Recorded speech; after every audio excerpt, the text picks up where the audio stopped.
Sebelum terjadi bentrokan, Disnaker Trans berupaya berkoordinasi dengan pihak manajemen perusahaan. Koordinasi dilakukan, namun di sisi lain pihak perusahaan dianggap tidak kooperatif. Bentrokan antar pekerja di PT Gunsbuster Nickel Industry sendiri berawal dari aksi protes pekerja ke perusahaan.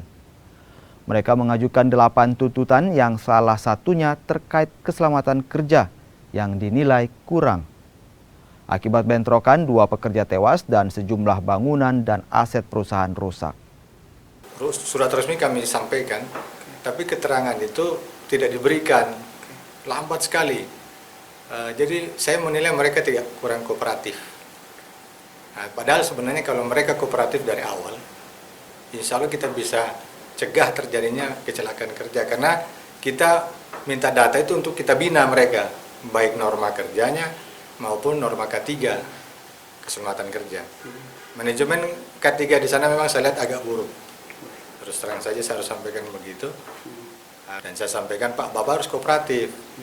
Kalau kami mau bina Bapak tidak kooperatif susah. Karena data-data yang kami butuhkan yang ratusan item itu Bapak cuma kirim 5.